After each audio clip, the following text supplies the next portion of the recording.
I'm not sure what kind of smile that was.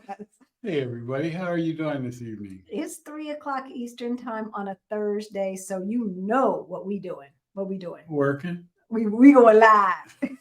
We going live. They're working. We going live, y'all. So someone asked us, or someone mentioned on Sunday, and we had already planned to tell y'all that things are changing. Constantly changing. I mean, day by day, damn near. Right. And so I remember when we were looking at moving to Portugal, and what was true then is not true now. We keep trying to tell y'all, if you want to do this move abroad thing, what is true for the country that you want to move to today may not be true tomorrow. And so is the case for US citizens wanting to travel to Europe. Yes. In 2024, things they are a changing. They are. There's this thing. Well, before we really get started, we probably need to introduce ourselves. You think? Maybe? Possibly? Hey y'all, my name's Halisi. And I'm Rick. Welcome to our Black Utopia. On our channel, you know what we talk about? We talk about money, we talk about travel and retiring abroad as we build generational wealth, right? Mm-hmm. So what are we talking about today? Today, we're going to be talking about the new rules are put in place for U.S. citizens and other citizens that are on the list to be able to travel to European or EU countries. Visa free. Visa free. Yeah, these visa free countries. But first, if you are new to our channel, then you may not know about 7.5 years ago, Rick and I were getting close to retirement age. That means over 50. We were over 50. And we got a wake up call. We looked at our money and it looked crazy. But about 3.5 years ago, we got our financial act together and we went from negative 22,000 in net worth to over 1 million as of today. And if any of that sounds interesting to you, we know, first of all, you can do that too. If that sounds interesting, if you want to know more about it, if you like this information, please hit the subscribe notification bell so that you know every single time that we go live, as well as tell a friend, spread the news. Don't keep this stuff, don't keep it quiet. We talk to you guys. We know this is new information. Y'all want to know, tell your friends so that we can all make our exodus together. So let's get started. Yes. ETIAS stands for European Travel Information and Authorization System. So what exactly is it? And what's the deal? So you got travel authorizations. I have to read some of this because, I'm new at it. And we want you to stick around because if you stick around to the end, you'll learn what we as U.S. citizens who have legal residency, what we're going to have to do in 2024. Yeah. So the ETIAS travel authorization is an entry requirement for visa-exempt nationals traveling to any of the countries in the EU. Right. So it's going to be tied to your passport. This is something that you're going to have to do in advance, right? And how long is it valid? It's valid for up to 3 years or until your passport expires, whichever comes first. So if you get a new passport, you're going to need to get a new travel authorization, ETIAS travel authorization. So that's how that goes. So with a valid ETIAS travel authorization, you can enter any of the territories of the EU, right? If you're from one of these visa-free countries, you can enter any of the countries of the EU, again, just for the 90 days, out of 180 days. So whether you put that all together or do it separately, that's up to you. However, it doesn't guarantee entry. Oh, that's right. So when you arrive at the border, border guard will ask to see your passport and documents, all the usual documents that you will have to show. Passport, please. On usual entry. So no, the authorization does not guarantee entry. You're still going to have to do some more stuff, which is show up and show your documents and make sure your passport is valid and all of that stuff. Papers, please. Papers, please. Why are they doing this?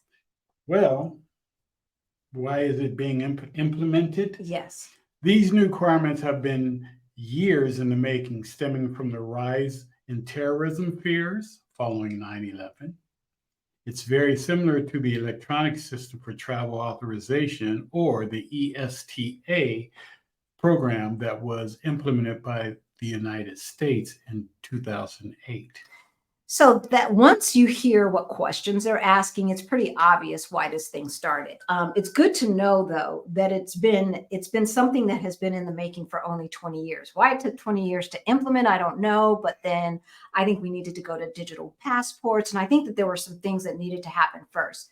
As you know, back in the states are required to go to a real ID that has some kind of, Special markings and in it to special, make it hard to duplicate, et cetera, right? So this is probably just following along the lines with that.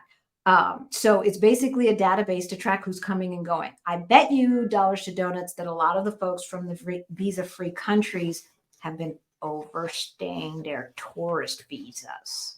probably, but not us. No, not us. We live here. We live here. And not only that, if you are up to no good, then it seems to me the easiest way to get into a country where you want to do no good is to come through a country where they think everybody's okay. True. Very true. Right. And so, stemming back to the terrorists and all of that, we do know that a lot of the folks who were involved in 9/11 came through Canada. There you go. So anyway, so how do you do it? What do you do?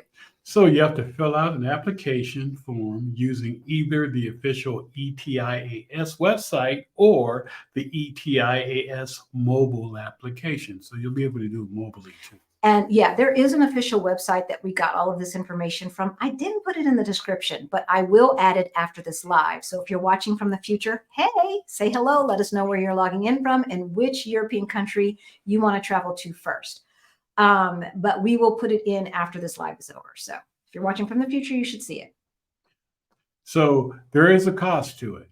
It's the cost is €7. Yeah. Though some travelers are exempt from paying this fee. All right. So who's going to be exempt? So it's €7, and that €7 will cover you for 3 years.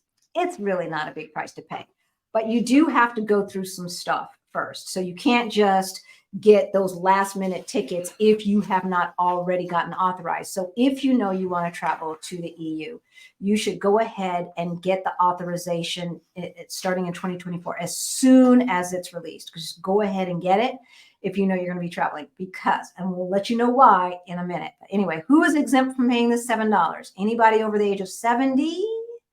Anybody under the age of 18? And also exempt are family members of EU citizens. So even if you don't live in the EU, family members of EU citizens or family members of non-EU nationals who have the right to move freely throughout the European Union. So most applications are going to be processed within minutes. Like you'll get an answer right then and there. That's going to be us if we had to do it. But it is possible. It's possible, however, that your application may take longer to process. Mm-hmm. If so, you will receive a decision within 4 days. However, if you do not provide all of the information, or if they want more information, it can take as much as 14 days, right? And then there could be a small chance that they may require you to have an in-person interview. In that case, it could take up to 30 days, right? So you want to do this at least 2 months in advance if you know you are coming to Europe. Like we said, as soon as 2024 hits, you might as well just go ahead and get the authorization done. So you'll receive an email confirming your submission of application and all of that. It's going to give you a unique number on that application so that you can track it and use that number for future reference. Yeah. So once the application has been processed, what happens? You will receive another email informing you about its outcome. So when you get your travel authorization, please make sure that your name, your address, your passport information, all that information is correct. Because if there's any mistakes, you may not be allowed to cross that border. Okay, so make sure that everything that they have authorized is correct. If your application is refused, the email will provide you with a reason for that decision. So it will also be included in the email will be, what? It will also tell you how to appeal it. Right. So if you need to appeal, that will be in that decision email as well. So when filling out the application, you are going to be asked to provide your personal information, including your name, your surname, date and place of birth, nationality, home address, parents' first name, email address, and phone number, along with 2 travel documents. Now, why do they want your parents' first names? Because if your name is John Smith, Mhm. see, there's not another Halisi Vincent out there. I know that. There's not but there could be a Ricardo Crawley. Oh, there's a lot of them. Really? Yes, I've seen. But there's probably not with your mama and daddy's name. Probably not. No. Exactly. So that's why they need your parents' first names. So they also are going to want to know what level of education and what is your current occupation. Also, what is your intended stay? Like, how long are you going to be here? Why are you traveling to the EU? Those are all typical questions that are asked when you show up at the border. What do you hear about, right? How long you staying and when you getting the out. They always want to know that. But what else are they going to want to know this They time? want to know details of any criminal convictions. They want to know any past travel to war or conflict zones and whether you have recently been subject to a decision requiring you to leave the territory or the country. A territory, any territory or country. You've been kicked out. So those questions pretty much tell you why they are doing this. So I'm happy to say that this is really not going to affect our Black Utopia family, right? This is not going to, I think Bluetopians, is that what we're calling ourselves? That Regina, I think, came up with that, Bluetopians. So we as legal residents and anyone who has legal residency in the European Union, starting in 2024, we will have to do nothing. So nothing changes for us, right? Because we're not entering on a tourist visa. We're here as residents, legal residents. So that's kind of a non-starter. But I wanted you to stick around until the end because if you want to live in beautiful Portugal along with us and all of these other lovely, lovely people, we are partnering with Blacksit Global to do a Move to Portugal virtual summit the first weekend in November. Oh my gosh, just got another speaker today, and I'm so happy. We're going to be talking about healthcare here in Portugal as well at this summit. And so we've got the experts already lined up and said that they, yes, definitely want to participate. So we are so excited about the lineup that's coming. Information and to get on the wait list for the Move to Portugal Virtual Summit is in the description below. Early bird tickets will go on sale very, very soon, and then the price will go up. So you want to be the first. As far as all access passes, there's only going to be so many. That will give you an opportunity to talk to us privately, to talk to some of the speakers in a Zoom type of situation, as opposed to how we're talking to you right now.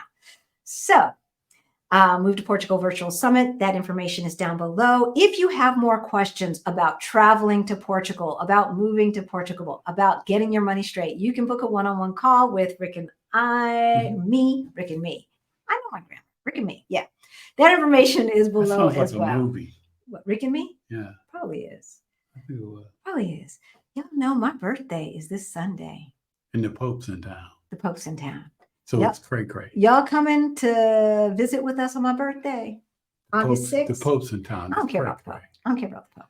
What I do care about is that Rick and I are living our dream life, and we want you to live your dream life too. So this Sunday, we are going to be talking about how to design and execute a plan for your dream life, because that's what Rick and I did.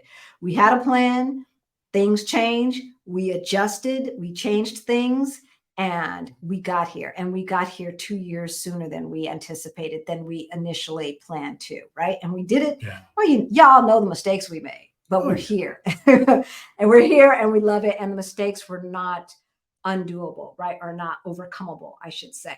So Sunday for my birthday, Rick has agreed to do another planning session. So this will be for strategic planning session for our life, not for our Black Utopia, but for our life. What do we want this next phase? Because everything was leading up to the move. Okay, now we're here. Now what? Right? So that's what we're going to be working on. And then when we talk to you at 1:30 Mountain Time, 3:30 Eastern Time, we will give you a step-by-step guide on how to design your dream life. See you It's Sunday. going to be so much fun. It is. It is. See you Sunday. See you Sunday. Bye.